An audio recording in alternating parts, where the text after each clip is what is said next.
Salam sejahtera bagi Bapak Ibu ASN dimanapun berada.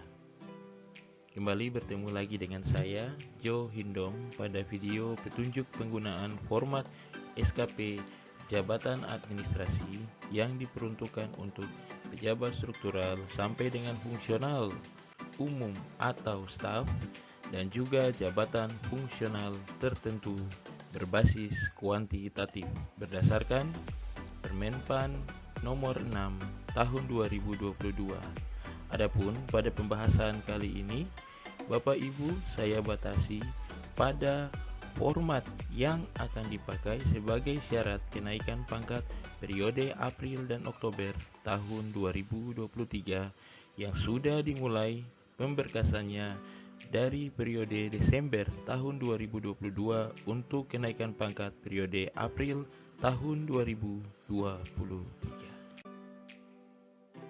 Memulai pembahasan kita pada hari ini, Bapak Ibu, kita akan membahas beberapa poin yang sudah saya simpulkan di dalam garis besar atau outline-nya sebagai petunjuk bagi pengisian format yang sudah disediakan dan dapat Bapak Ibu unduh pada deskripsi video berikut ini. Pertama, Bapak Ibu, saya arahkan agar Bapak Ibu memilih jenis sasaran kinerja pegawai, kemudian membaca referensi yang menjadi dasar untuk pengisiannya.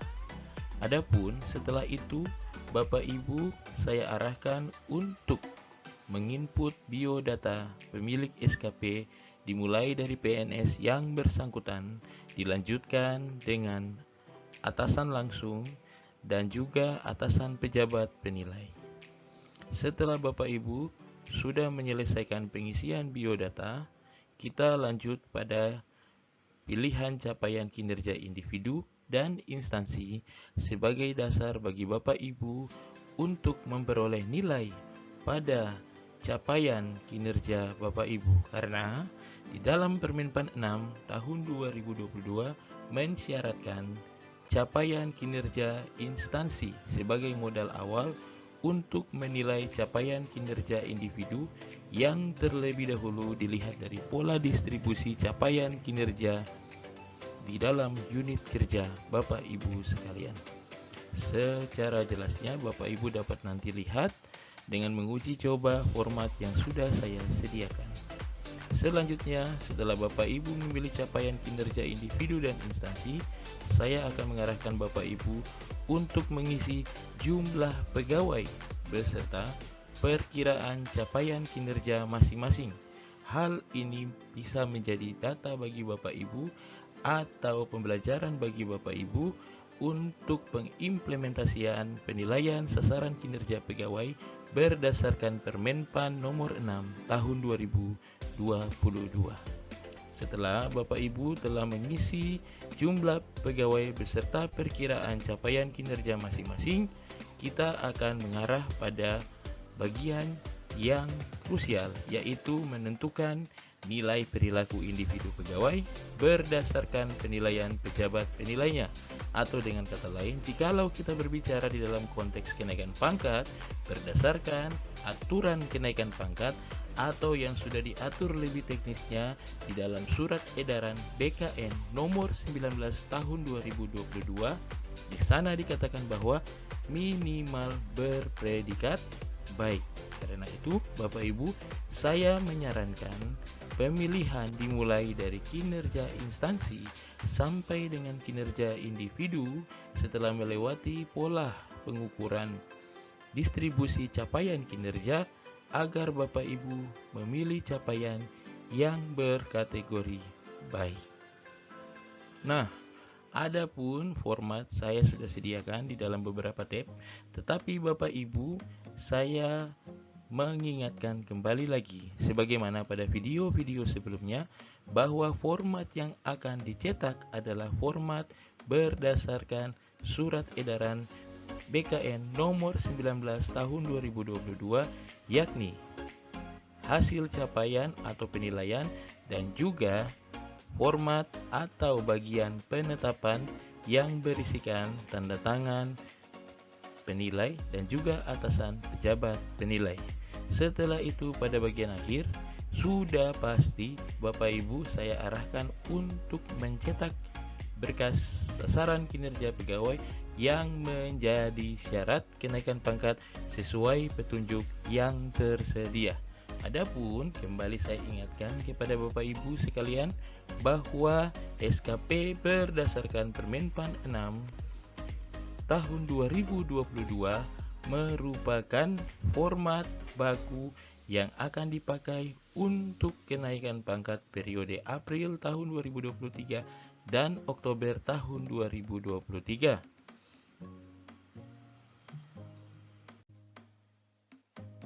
Langkah pertama, pengisian SKP pada format SKP JA-JF berbasis kuantitatif berdasarkan Permenpan nomor 6 tahun 2022 sebagai syarat kenaikan pangkat periode April dan Oktober tahun 2023 yang diatur di dalam SE BKN nomor 19 tahun 2022. Kita masuk pada langkah pertama. Bapak Ibu akan mengarahkan kursor ke tab pertama, di situ dengan nama informasi atau biodata. Jikalau Bapak Ibu lihat pada tabel yang disediakan sudah saya batasi dengan masing-masing langkah. Kita mulai dari langkah pertama. Di situ sudah saya tuliskan bahwa baca dahulu petunjuk pada tabel referensi ini. Tugas Bapak Ibu adalah memilih dari drop list yang secara otomatis akan muncul ketika Bapak Ibu mengklik baris jenis jabatan pegawai. Di situ Bapak Ibu dapat memilih jenis jabatan yang diduduki. Perlu kita ketahui Bapak Ibu, terdapat dua jenis jabatan. Jikalau kita berbicara tentang jabatan administrasi, sudah tentu di situ merujuk pada jabatan struktural, jabatan fungsional umum, sampai dengan staf.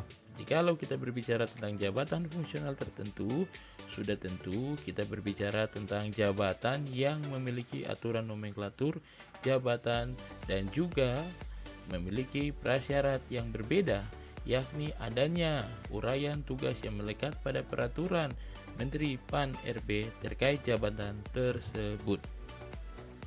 Nah, ketika Bapak Ibu sudah memilih jenis jabatan, secara otomatis akan merubah format atau judul dari SKP tahunan dan juga bagian penilaian SKP tahunan 2022 yang dapat dilihat pada tab selanjutnya.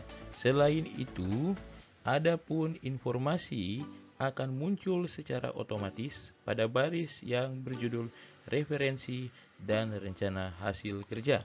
Adapun pada baris referensi, Bapak Ibu saya harapkan untuk membaca deskripsi apa saja yang dibutuhkan, dari mana saja atau referensi apa saja yang dapat Bapak Ibu jadikan bahan untuk memperoleh informasi berupa kinerja atasan yang hendak dimasukkan di dalam SKP dan juga uraian tugas Bapak Ibu di dalam jabatan yang diduduki.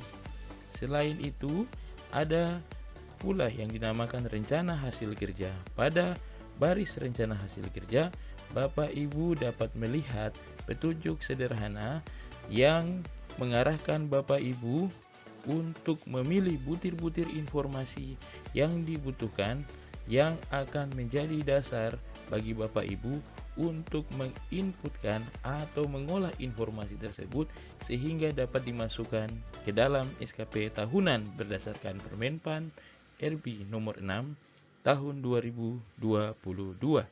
Setelah Bapak Ibu membaca petunjuk yang muncul, Bapak Ibu saya sarankan untuk menuju baris selanjutnya, yaitu indikator kinerja individu.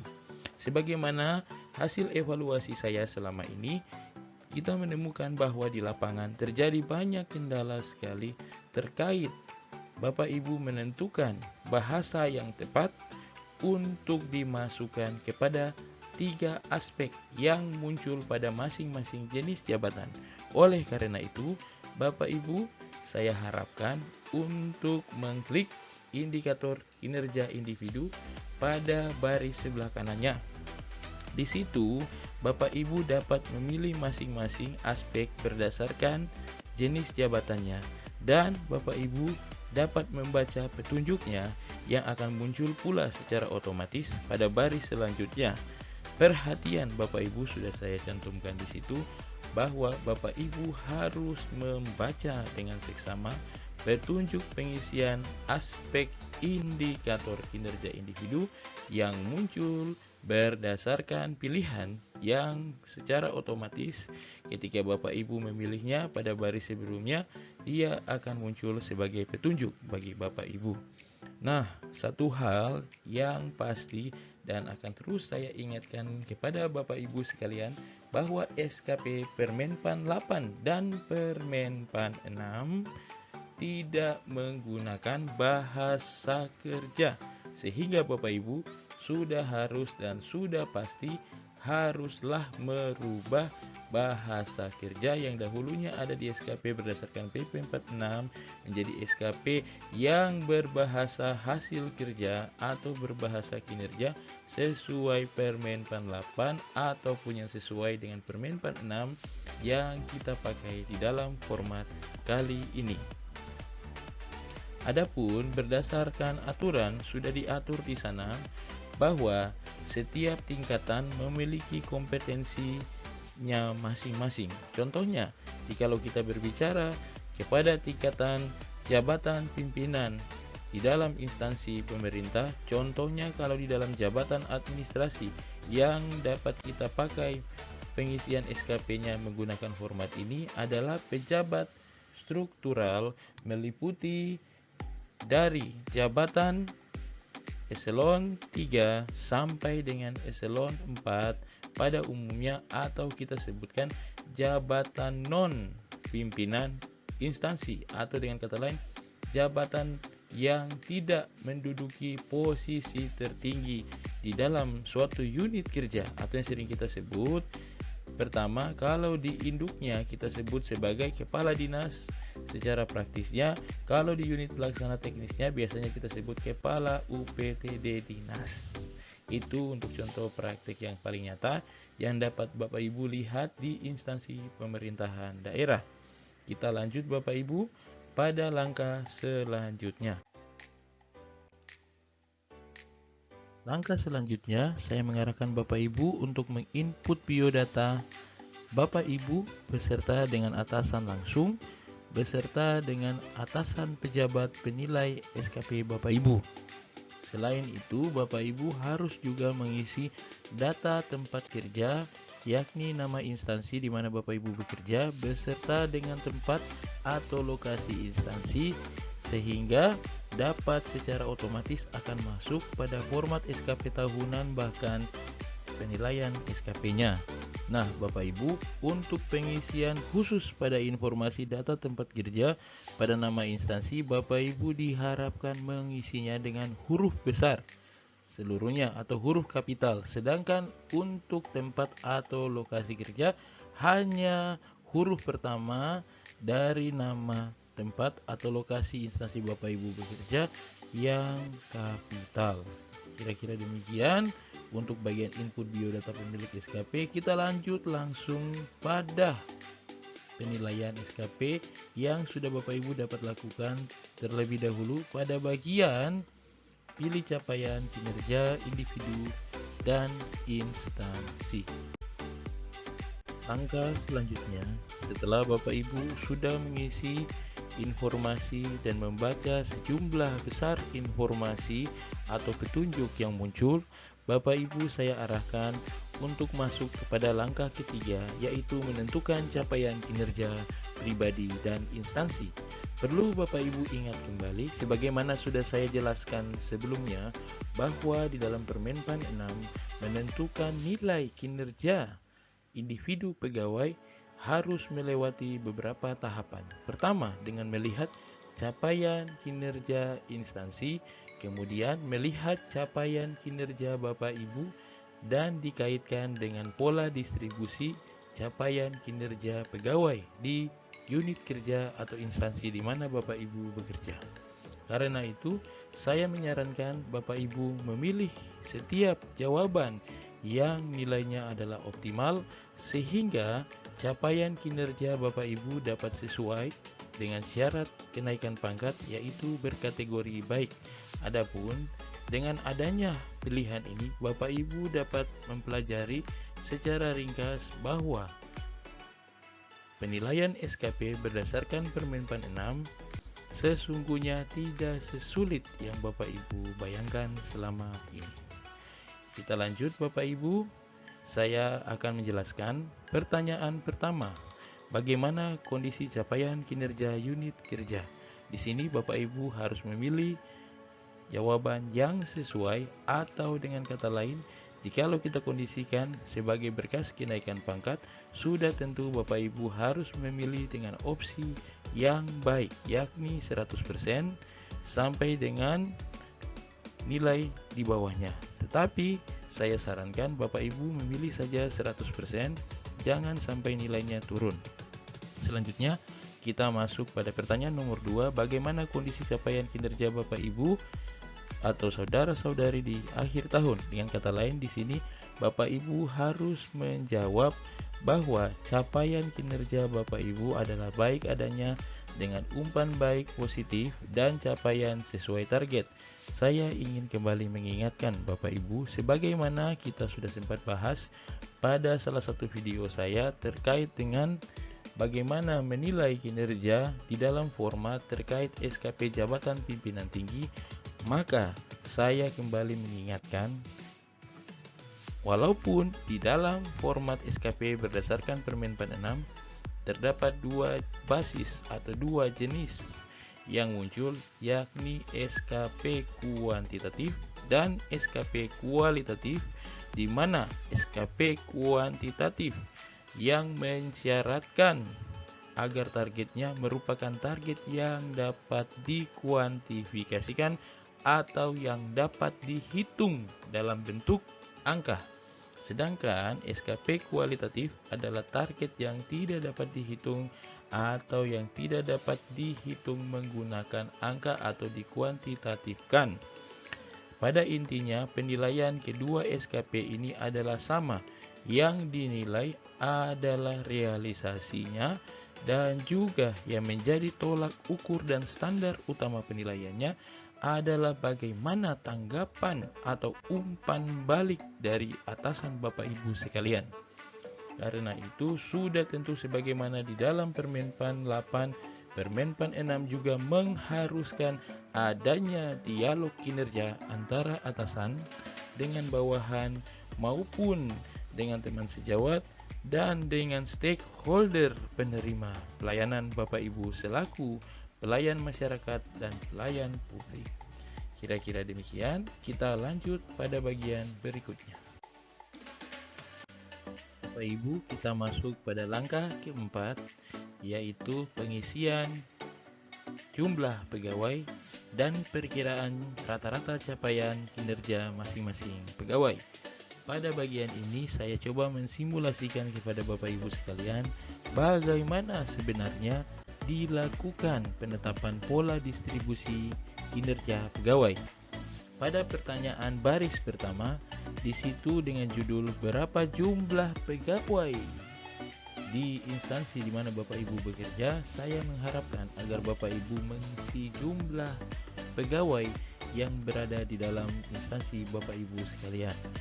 Setelah itu kita masuk ke pertanyaan nomor 2, di mana Bapak Ibu harus menjumlah sejumlah besar pegawai yang memiliki kinerja sangat kurang, butuh perbaikan, baik, dan sangat baik. Sedangkan petunjuk tentang apa itu capaian kinerja pegawai yang sangat kurang, butuh perbaikan, baik, dan sangat baik dapat Bapak Ibu lihat pada bagian tab selanjutnya. Akan tetapi, jikalau kita berbicara tentang syarat kenaikan pangkat yang mengharuskan nilai berkategori baik, maka saya sarankan Bapak Ibu dapat isi sebagaimana yang sudah saya contohkan di dalam formatnya, di mana nilai tertinggi dimulai dari kinerja pegawai yang berkategori baik, disusul kemudian oleh yang sangat baik, butuh perbaikan, kurang baik, dan yang paling terakhir adalah sangat kurang. Setelah Bapak Ibu telah mengisi sejumlah angka tersebut, maka saya sarankan Bapak Ibu melanjutkan kepada pertanyaan selanjutnya. Bagaimana pendapat atasan langsung tentang implementasi perilaku core value ASN berakhlak? Di mana Bapak Ibu dapat mengklik langsung atau mengarahkan kursor kepada bagian yang kosong. Di situ secara otomatis akan muncul drop list atau daftar yang dapat Bapak Ibu pilih. Nah, secara logisnya, jikalau kita sudah menilai kinerja instansi baik, sudah tentu kinerja pegawainya baik, sudah tentu kinerja pegawai tersebut berisikan dua komponen utama sebagaimana yang Bapak Ibu ketahui selama ini untuk penilaian SKP, yakni prestasi yang memperhitungkan jumlah beban kerja yang Bapak Ibu perjanjikan di awal tahun dan kemudian dihitung realisasinya di akhir tahun, dan yang pasti ada di dalamnya adalah perilaku kerja. Sedangkan kalau kita bicara perilaku kerja di dalam konteks Permenpan 6 sudah tentu harus sesuai dengan core value ASN berakhlak, sehingga saya menyarankan Bapak Ibu memilih yang bernilai baik, atau dengan kata lain, kalau kita berbicara di dalam penilaian perilaku berdasarkan core value ASN yang memiliki predikat paling tinggi adalah di mana Bapak Ibu dapat mengimplementasikan secara pribadi core value ASN dan juga dapat mempengaruhi lingkungan di mana Bapak Ibu bekerja untuk mengimplementasikan core value ASN sebagai yang paling baik untuk penilaiannya. Sedangkan urutan kedua, di mana Bapak Ibu sudah pasti dapat berperilaku sesuai dengan core value ASN.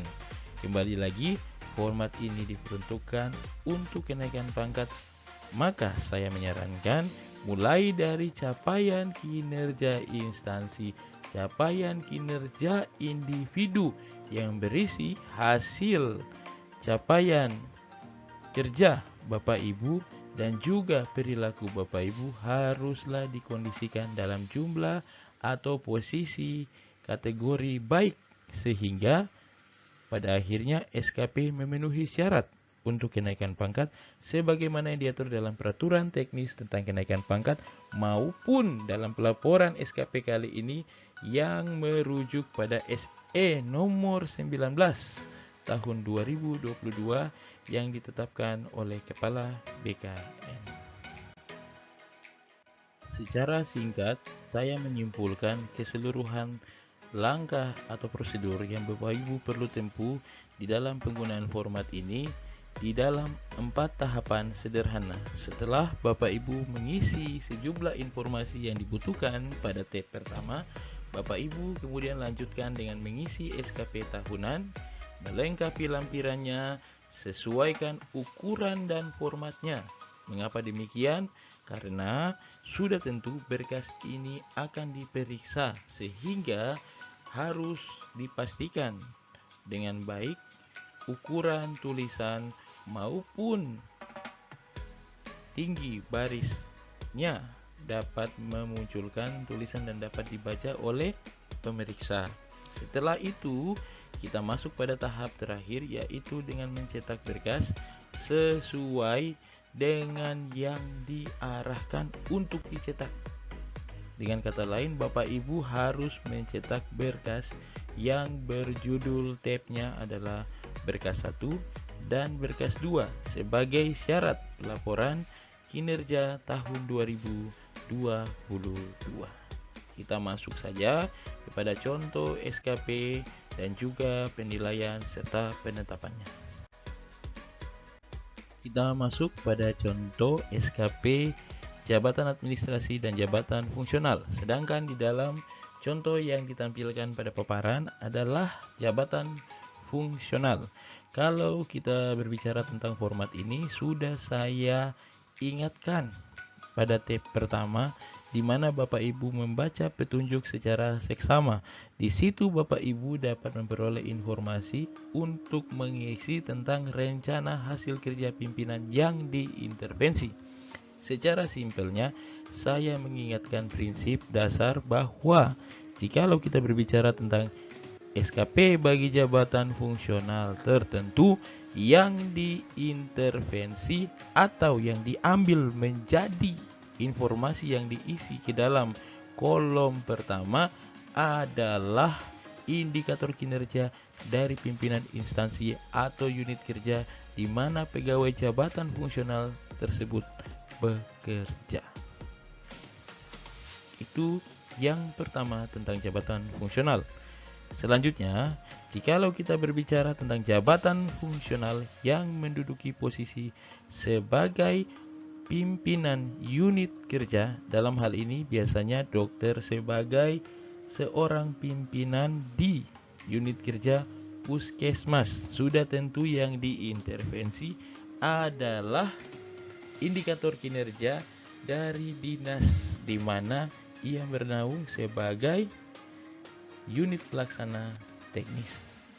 Selanjutnya, Bapak Ibu, jikalau kita berbicara tentang jabatan administrasi, sudah tentu ada 2 jabatan di dalamnya. Yang pertama, jabatan struktural, dan yang kedua adalah jabatan fungsional umum atau staf pelaksana. Kalau kita berbicara tentang jabatan struktural, yang menjadi rujukannya adalah indikator kinerja dari pimpinan instansi tersebut. Jadi yang dimasukkan adalah informasi yang bersumber dari berbagai dokumen perencanaan. Sudah tentu menjadi hal yang sangat rumit apabila kita lihat saat-saat ini sangat sulit memperoleh informasi tersebut. Oleh karena itu, saya menyarankan Bapak Ibu dapat melihat dari indikator yang dimunculkan di dalam rencana strategis, atau secara sederhana apabila semuanya tidak nampak, Bapak Ibu dapat melihat juga dari tupoksi unit kerja atau atasan pejabat penilainya atau atasan langsungnya. Jikalau kita melihat untuk seorang jabatan fungsional umum atau pelaksana, rencana hasil kerja yang diisikan di dalam kolom tersebut adalah yang bersumber dari SKP atasan langsungnya. Itu kalau kita berbicara di dalam perspektif aturan ideal. Akan tetapi pada kenyataannya hal ini sangat sulit terjadi karena masih banyak instansi di daerah yang belum melakukan penyusunan SKP sebagai sesuatu hal yang rutin yang dilakukan setiap saat dan dilaporkan secara berkala.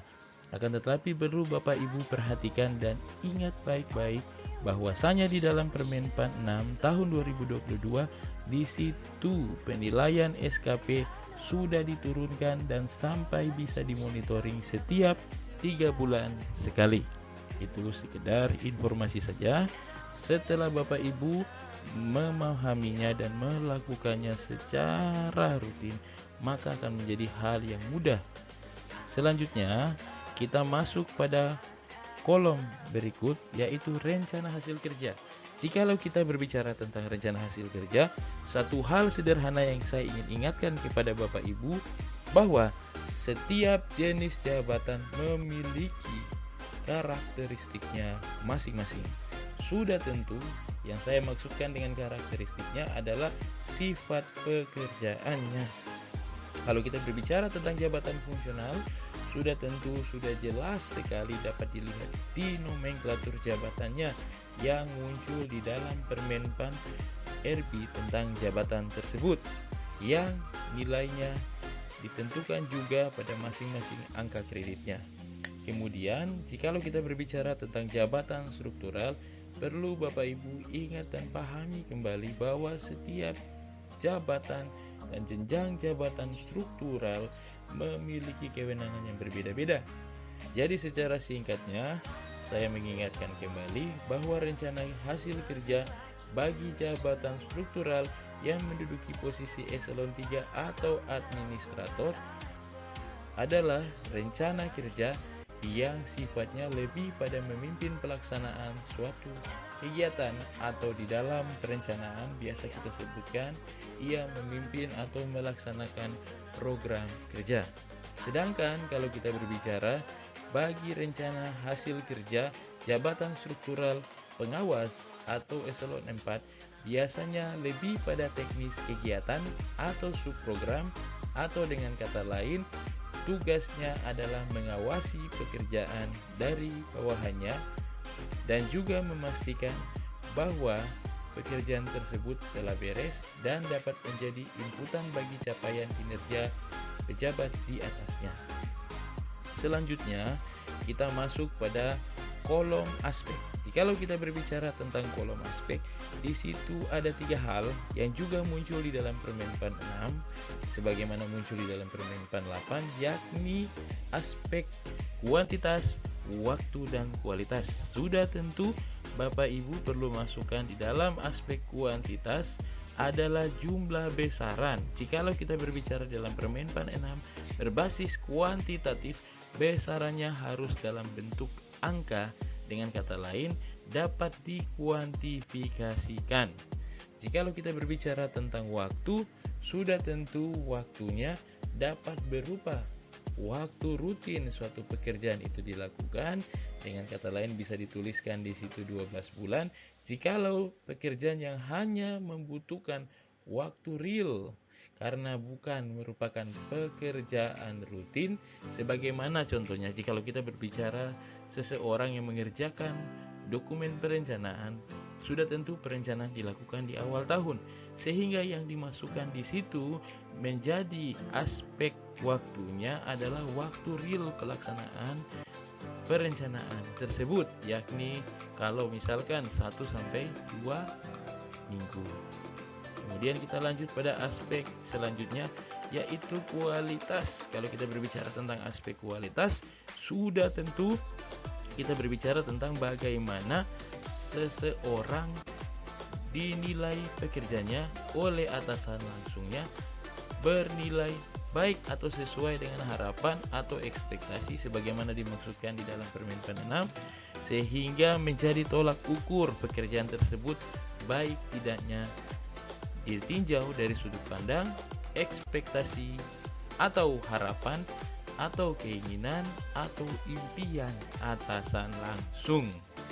Nah, kita dapat masukkan di situ masing-masing aspek. Saya sarankan karena sudah kita lakukan di dalam Permenpan 8, kita juga dapat lakukan di dalam Permenpan 6 dengan memasukkan setiap informasi yang dibutuhkan di dalam bahasa kinerja atau bahasa hasil.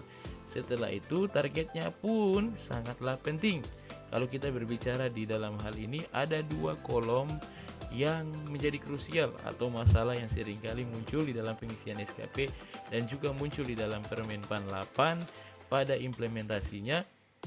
Jikalau kita berbicara tentang indikator kinerja individu, sudah tentu harus menyesuaikan dengan jenis aspek yang dipilih. Jikalau kita berbicara tentang kuantitas, berarti kita berbicara tentang jumlah. Nah, kalau kita berbicara tentang waktu, sudah tentu di situ dapat dimasukkan waktu. Jikalau kita berbicara tentang kualitas, berarti kita berbicara tentang persentase atau tingkat kualitas hasil pekerjaan. Selanjutnya, kita masuk pada kolom terakhir, yakni kolom target. Pada kolom target, Bapak Ibu dapat memasukkan target yang sesuai dengan jenis jabatan maupun uraian tugas jabatan tersebut.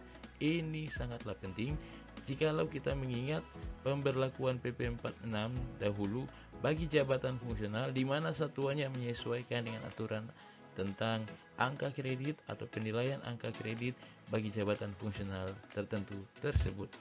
Jikalau kita berbicara untuk jabatan administrasi bagi seorang pejabat struktural, sudah tentu beda jabatan, beda jenjang jabatan, pasti juga beda hasil kerja ditinjau dari satuan maupun deskripsinya. Jikalau kita berbicara untuk seorang pejabat struktural di tingkatan pimpinan, sudah tentu di situ akan muncul dokumen atau hasil akhir. Jikalau kita berbicara untuk seorang jabatan pengawas, berarti kita bisa berbicara di situ di dalam tingkatan bahan yang sudah diverifikasi. Jikalau kita berbicara di tingkatan seorang pelaksana, sudah tentu di situ harusnya hanyalah konsep atau bahan dasar atau pelayanan yang dilakukan sebagai bentuk dukungan teknis terhadap atasan langsungnya.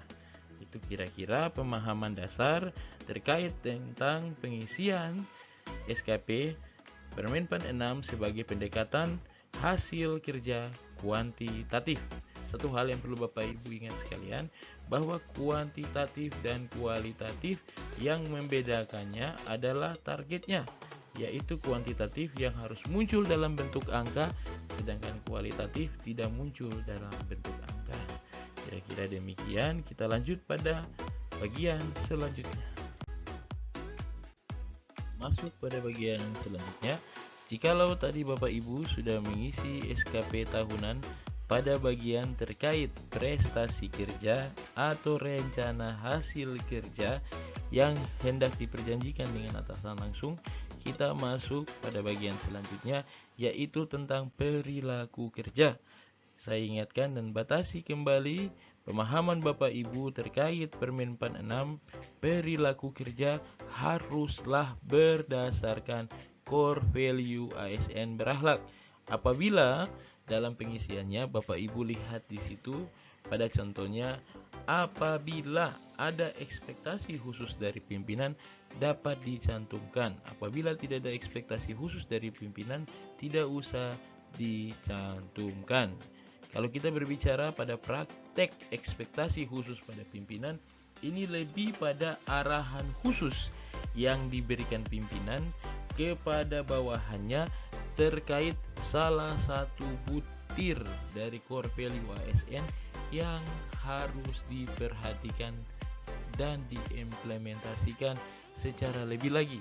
Jikalau contohnya di sini, kita lihat pada contohnya di situ pada salah satu butir core value ASN berakhlak tentang harmonis.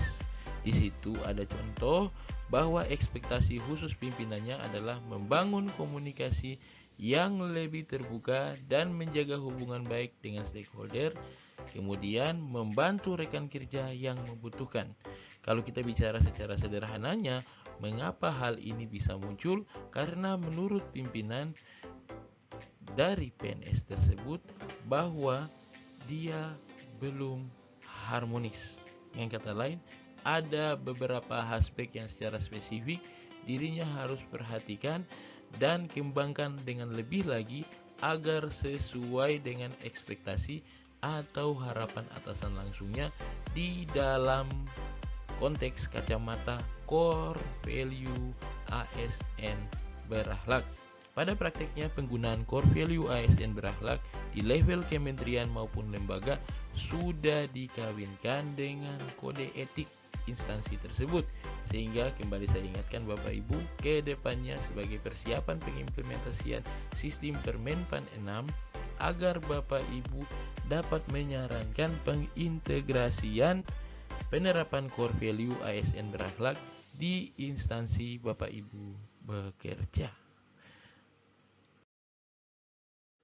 Bapak Ibu, kita masuk pada bagian selanjutnya, yaitu contoh lampiran sasaran kinerja pegawai atau lampiran SKP.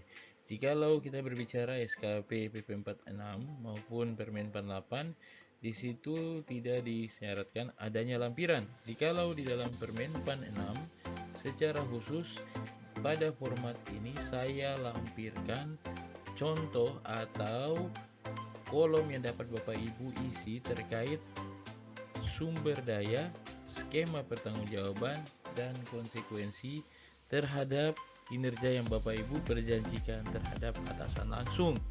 Jikalau kita ingin mengisinya, Bapak Ibu dapat menuju langsung pada masing-masing judul kolomnya.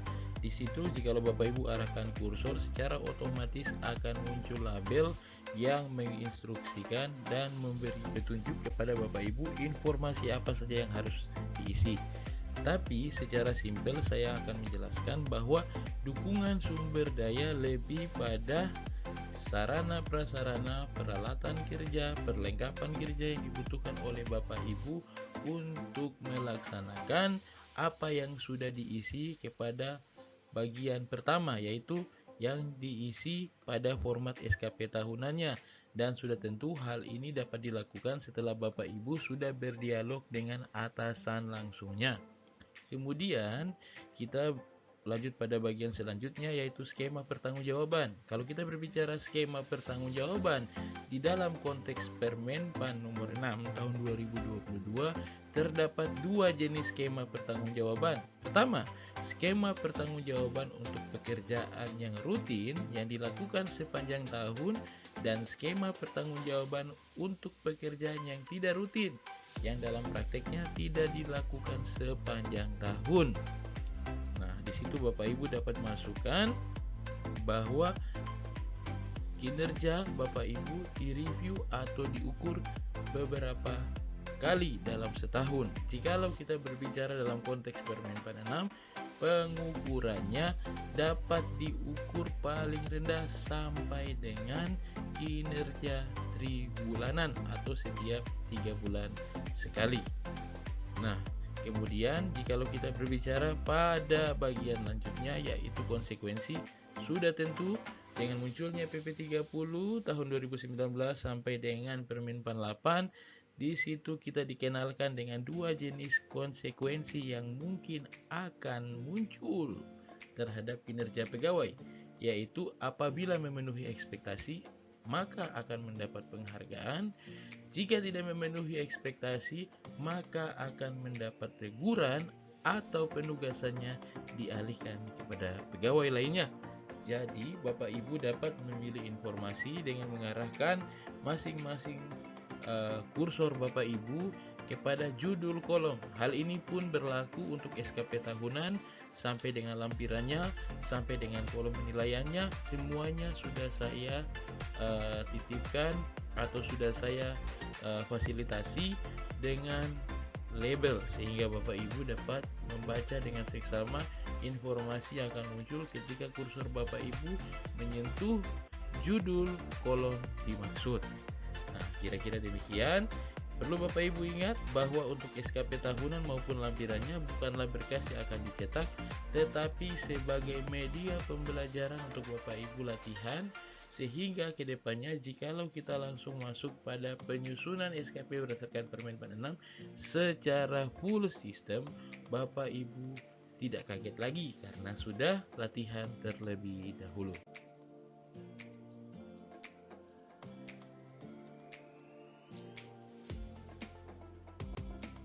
Kita masuk langsung pada fisik lembar berkas. Jikalau kita berbicara tentang lembar berkas kenaikan pangkat yang diminta di dalam SE-BKN nomor 19 tahun 2022, pertama adalah lembar penilaian SKP tahun 2022. Jikalau Bapak Ibu lihat di situ ada yang namanya capaian kinerja organisasi. Hal itu yang sudah saya sebutkan sebelumnya, bahwa jikalau kinerja organisasi baik, maka pola distribusi kinerja individu pasti baik.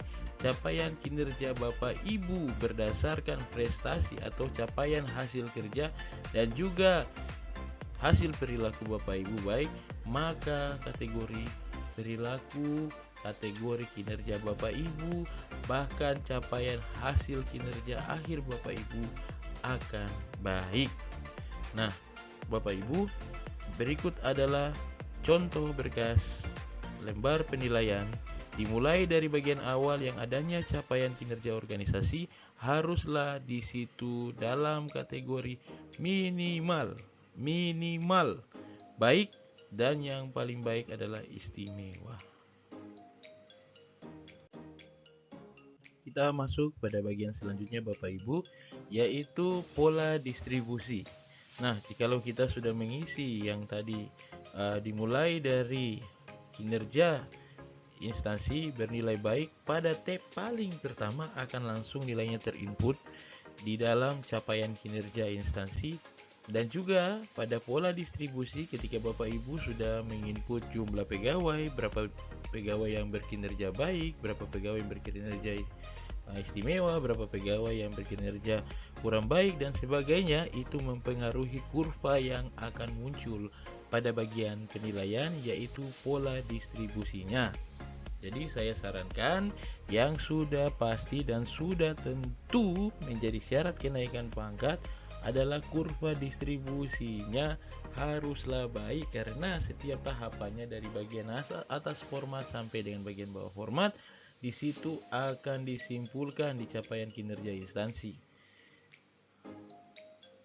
Itu untuk capaian pegawainya. Tetapi kalau kita berbicara untuk syarat kenaikan pangkatnya, lebih pada kinerja individunya dengan serangkaian metode penilaian, dimulai dari penilaian kinerja instansi tersebut, turun kepada pola distribusi, dan kemudian nilai prestasi kerja pegawai atau hasil kerja, kemudian disusul dengan nilai implementasi core value ASN yang akan membentuk kira-kira Bapak Ibu berkinerja masuknya di kategori baik atau tidak. Tapi kalau kita berbicara untuk syarat kenaikan pangkat, sudah tentu minimal baik. Nah, untuk hasil kerja, di situ Bapak Ibu harus mengisikan untuk targetnya dan realisasinya pasti sama dalam bentuk angka. Tetapi khusus pada bagian realisasi berdasarkan bukti gulkung atau dalam kolom nomor 7 di situ harus Bapak Ibu jelaskan realisasinya bernilai berapa, berdasarkan apa. Nah, jadi pada bagian kolom realisasi berdasarkan bukti dukung harus disertai pula dengan keterangan. Di situ kira-kira berdasarkan hasil pengukurankah, berdasarkan penilaian pimpinankah, atau berdasarkan penilaian dari stakeholder penerima layanan. Jikalau kita masuk pada kolom umpan balik berkelanjutan, di situ pada kolomnya sudah saya fasilitasi dengan yang dinamakan emoji atau simbol. Jadi jikalau kita berbicara tentang penilaian kinerja di dalam Permenpan 6, jikalau positif sudah tentu pasti dikaitkan dengan emoji yang positif pula. Jadi pertama Bapak Ibu pilih dulu emojinya, kemudian Bapak Ibu dapat memasukkan siapa yang memberikan umpan balik tersebut, kemudian diberikan titik 2 dan dimasukkan umpan baliknya. Kembali saya ingatkan Bapak Ibu, realisasi bukan harga mati. Yang menjadi utama dan sangat krusial di dalam penilaian Permenpan 6 tahun 2022 adalah umpan balik berkelanjutan, di mana dari hasil umpan balik berkelanjutan dapat tercermin sebagaimana besar capaian kinerja dari individu pegawai tersebut. Kita lanjut pada bagian selanjutnya. Kalau Bapak Ibu di situ bisa nanti arahkan kursornya ke masing-masing kolom yang tersedia di dalam tabnya. Di situ secara otomatis akan diberi arahan dari stiker yang sudah saya sematkan kepada setiap kolom yang ada. Lanjut pada bagian perilaku kerja. Kalau tadi kita sudah membahas sedikit tentang bagian penilaian prestasi atau hasil kerja, sekarang pasti dikombinasikan dengan perilaku kerja sebagai syarat penilaian kinerja dari Bapak Ibu sekalian. Kalau di dalam Permenpan 6 di situ diberikan pilihan untuk menilainya dengan sebutan rating perilaku kerja. Jikalau Bapak Ibu ingin mendapatkan rating yang baik untuk perilaku kerja, sudah tentu harus disertai dengan catatan umpan balik berkelanjutan berdasarkan bukti dukung. Jadi di situ akan dimasukkan siapa yang memberikan umpan balik beserta isi umpan balik atau isi tanggapan dari yang memberikan umpan balik. Langsung kita menuju pada bagian terakhir, yaitu lembar penetapan. Lembar penetapan sudah tentu sama persis perannya seperti judul yang juga muncul di dalam SKP PP46 dan juga judul atau cover yang muncul di dalam SKP Permen 8 tahun 2021. Sudah tentu di dalamnya ada informasi tentang pegawai yang dinilai, pejabat penilai kinerja, atasan pejabat penilai kinerja, dan juga informasi yang sangat penting terkait status, capaian kinerja organisasi, dan capaian kinerja pegawai. Nah, jadi kalau Bapak Ibu lihat sekilas dari bagian lembar penetapan, sudah dapat disimpulkan bahwa capaian kinerja organisasi menjadi penentu capaian kinerja pegawai. Sedangkan ada pula di situ catatan atau rekomendasi yang dapat diisi apabila ada rekomendasi atau catatan khusus. Kemudian ada dua hal yang ingin saya ingatkan kembali lagi Bapak Ibu, bahwa penetapan SKP dilakukan setelah pegawai tersebut sudah berkinerja. Jadi penetapan atau penilaian tidak dapat dilakukan dalam masa waktu yang bersangkutan berkinerja.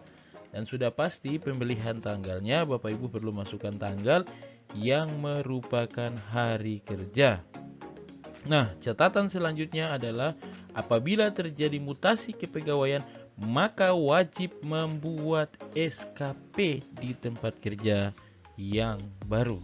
Kira-kira demikian saya sampaikan terkait format penilaian kinerja berdasarkan Permenpan RB nomor 6 tahun 2022 sebagai syarat kenaikan pangkat dalam konteks SEBKN nomor 19 tahun 2022.